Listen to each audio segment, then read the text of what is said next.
Nick Maximov is back on the show, this time as he gets ready to compete against Colton Vaughn on Submission Underground's 16th event on UFC Fight Pass. How are you, sir? I'm doing well today. How are you?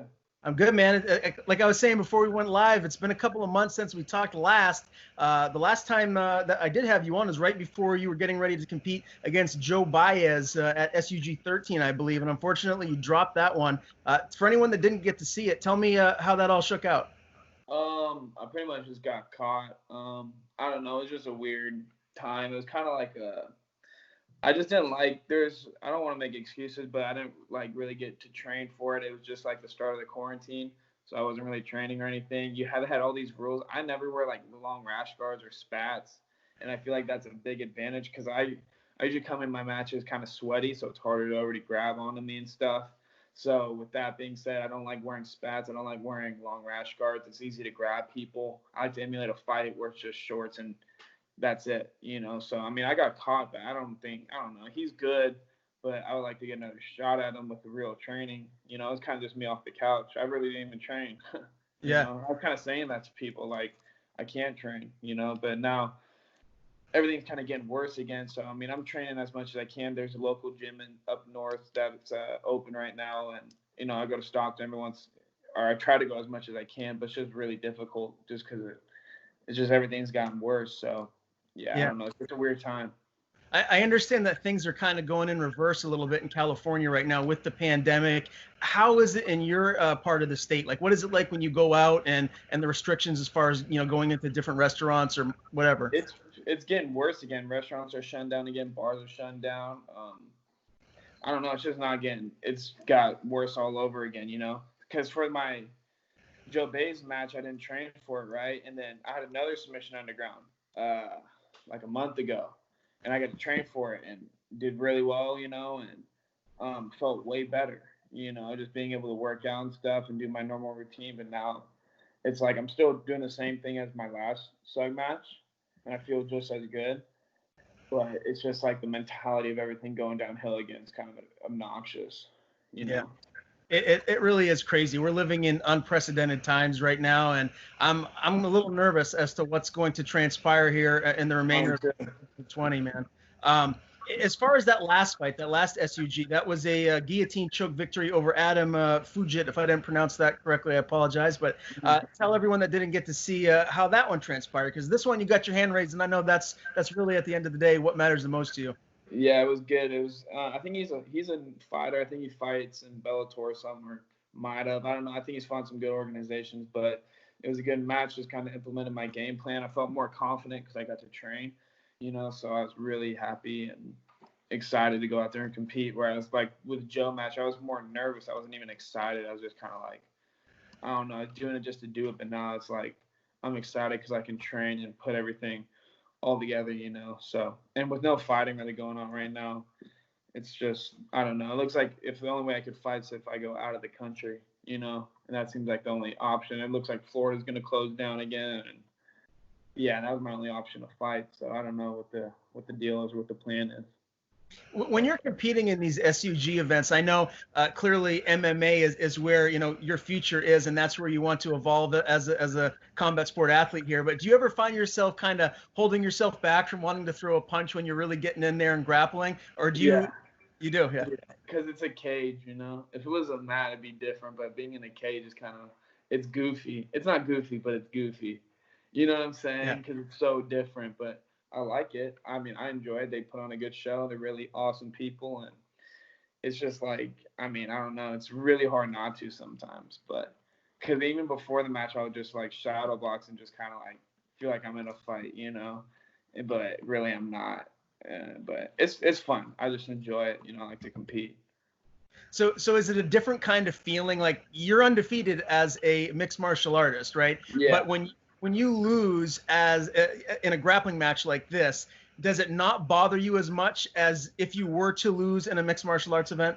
I hate losing in general, so it bothers me until, ever, because I hate losing. But at the same time, it's like it's not a real fight, So that in that perspective, it doesn't bother me. But I don't like to lose, and I don't know anyone in the sport who really does. So I go out there and try every time, no matter what. But it bothers me. Yeah, I can definitely say that.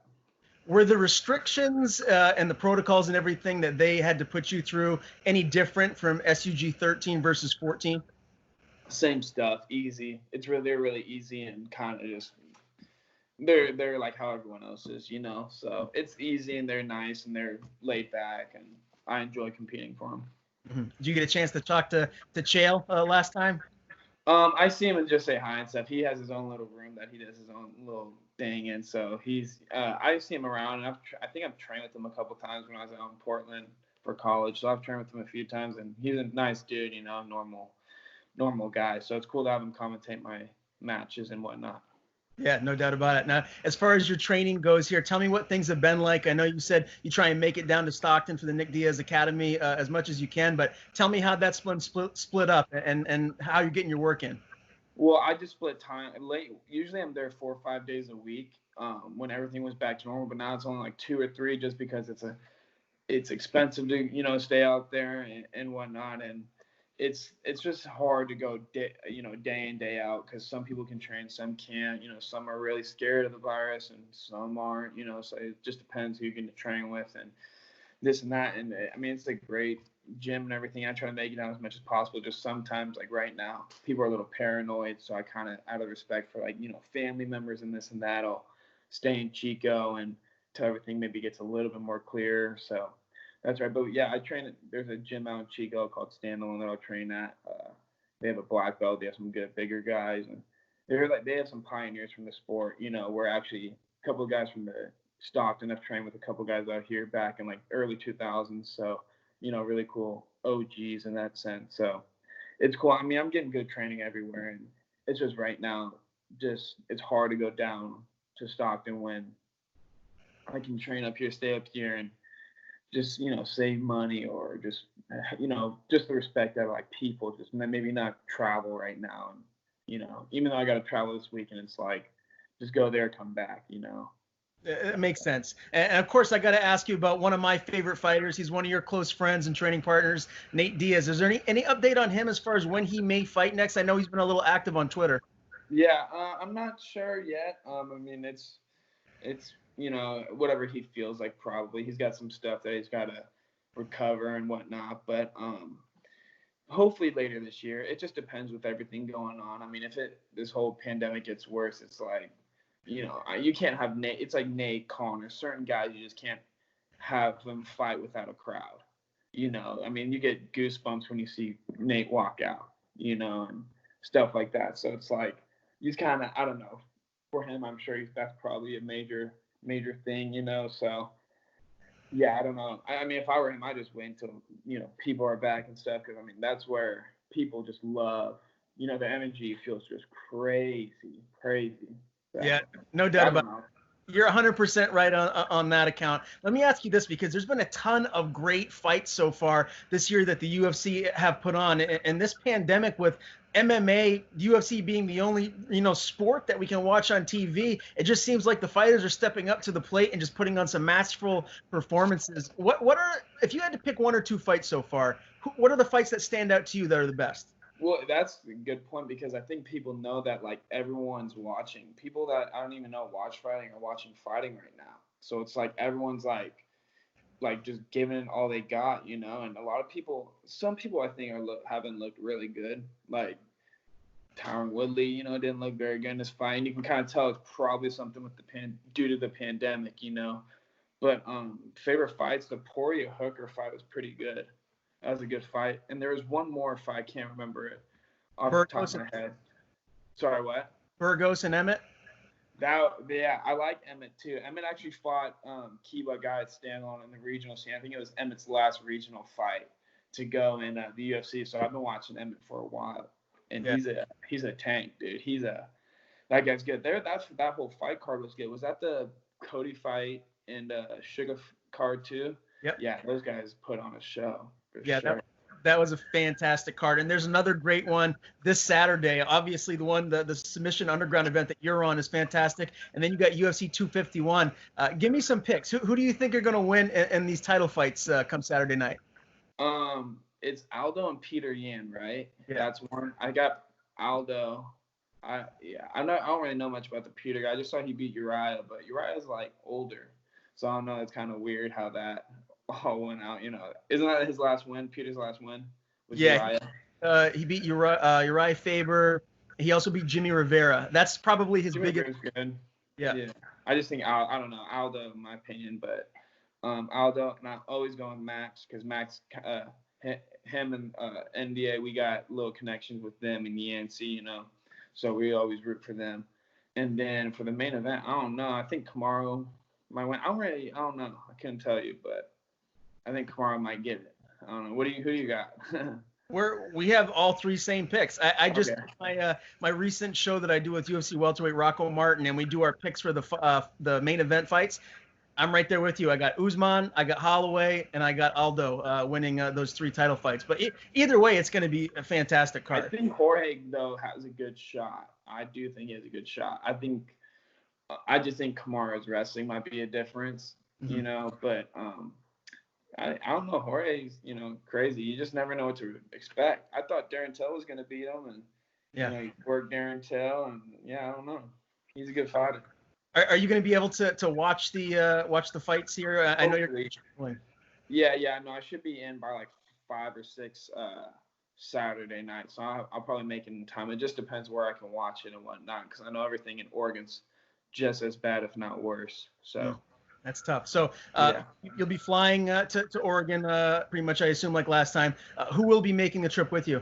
Just my pops. Right now, they don't allow any cornermen or anything, so I just have my dad go the last few, just because it's a lot to go travel there for what reason. You can't be in the venue. Right. Only I can, and my competitor referee in a corner or in a whatever it's called. The announcer dude. I can't think of it, but yeah. Now, did they do the COVID swab test on you, where they stick it like all the way up into your skull? They do like the test where it's on your head. They test for your temperature, and they do another test. I forgot what, but they don't do the swab. Thank God, because that looks terrible. Yeah, man, that looks miserable. Now, I don't know if you heard, but Jillian Robertson is out. She is not competing on that SUG card that you will be competing on as well, because someone on her team tested positive for COVID. So they nixed that fight. Do you get nervous about traveling and being around all other people and with your father? I don't know how old he is, but does that ever cross your mind when you're doing this right now, or are you just trying to do your thing and live your life? Just trying to do my thing, because I think I already had it, to be honest, back in January when I had the same exact symptoms, but I think it's gone.